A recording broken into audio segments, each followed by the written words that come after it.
are the major differences between the OLED and the regular Switch. I'm summoning OLED, OLED, OLED, OLED.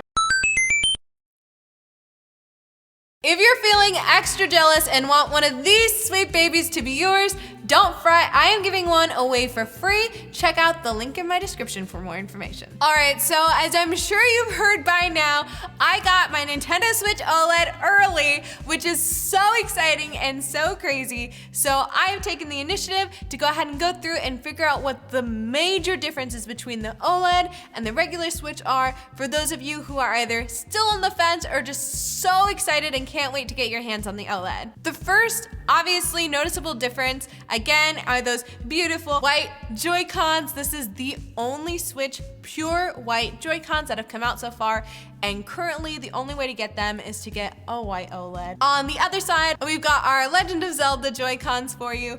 You can already tell as well a major difference is the size of the screen. On the original Switch, the screen size is 6.2 inches, and on the OLED, it's a whole whopping 7 inches.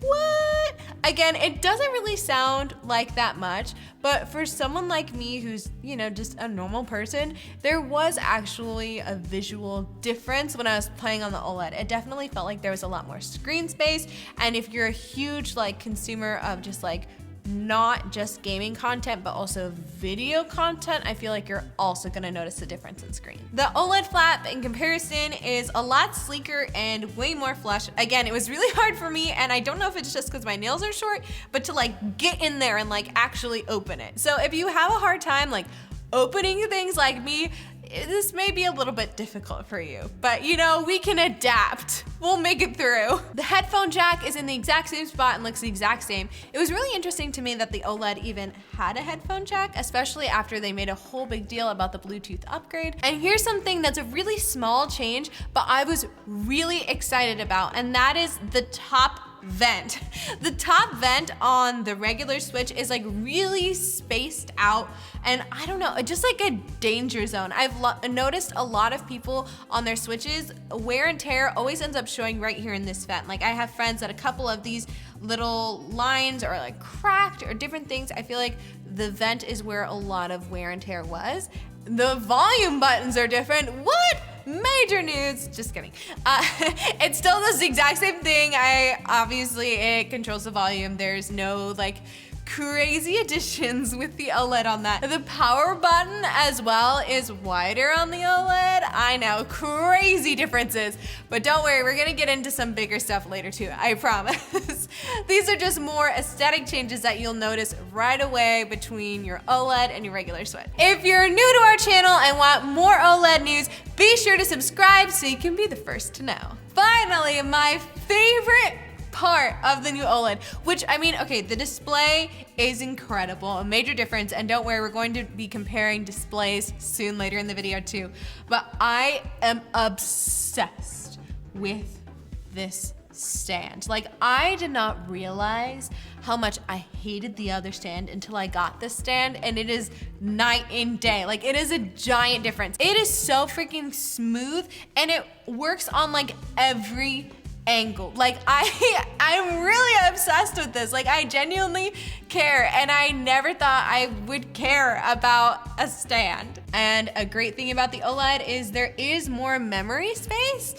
You've got 64 gigabytes versus the regular 32 gigabytes you had on the original Switch, but I would still recommend a micro SD card. I'm definitely still gonna get a micro SD card, and they're not that expensive, so it's not really that big of a deal. Another aesthetic difference you're going to notice is here your vent fans are going to be longer and mesh right along the bottom versus how they looked on the original Switch. Even below that, right pretty much toward the bottom, we find our speakers with that enhanced audio that we've been promised on the OLED. Size-wise, the original Switch is 4 inches high, 9.4 inches long, and 0.55 inches deep, and approximately 0.88 pounds with the Joy-Cons on. The OLED is 4 inches high, so the same, 9.5 inches long, a little bit longer, and 0.55 inches deep, and approximately 0.93 pounds with the Joy-Cons on. And I will say, the weight difference, even though it sounds small, it is noticeable when you go between the two of them, which I thought was interesting. It's so interesting too, I feel like, just looking at this, even though I know we're originally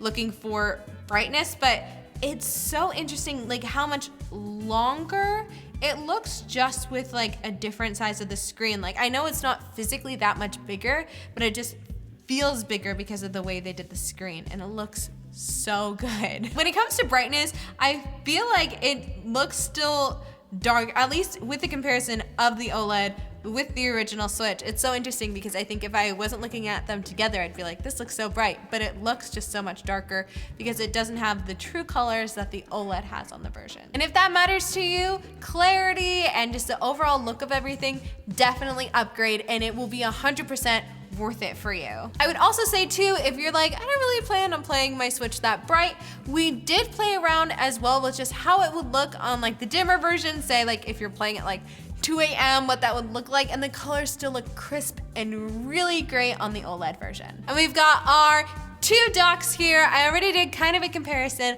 on my unboxing, but now we're going to do an in-depth look between the two of them and figure out what those exact differences are. So you can already tell immediately the insignia on the original Switch dock is so big and it is so small on the OLED one. It's a lot more minimized, it's a lot less, I feel like, just aggressive as far as logo size goes. When it comes to weight-wise, I do feel like this feels a little heavier and in some ways slightly more sturdy. That being said, I will say on the back though, I really love what they did with this cutout for cords. I think it's super great.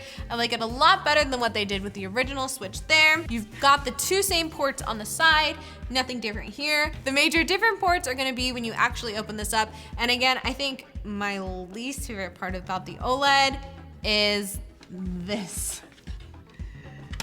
This hinge just like pops off. There is nothing keeping it there versus on the OLED, it's, you know, still together. This just, to me, I feel like the piece should be connected for $350, you know? For $350, I want all my pieces connected, Nintendo. All right, so on the inside, we've got our AC adapter, our HDMI out, and our LAN port. Ooh, the infamous LAN port. I've still yet to actually hook up my LAN port because I got mine early, and I'm really scared to connect it to the internet because I do not want to get logged out, but I will let you guys all know how that ends up going on the 8th. Just for my own knowledge and, you know, for the sake of science, I'm going to test charging both of these devices on the opposite dock. So I'm going to see if the OLED will charge on a regular dock and if a regular Switch will charge on an OLED dock. All right, here we go. In the name of science, we have got the regular Switch into the OLED. The lights turned off, I feel like. Detecting. Hey, we did it, it works. So you can charge your regular Nintendo Switch and the Nintendo Switch OLED dock. All right, here we go. In the name of science, we've got an OLED into a regular dock. Hey, it works! That's really exciting that they're interchangeable, especially because I've seen that they're going to start selling the white docks separately, so if you didn't get a chance to get an OLED, you can buy a white dock. So you will be able to charge your regular Switch on it.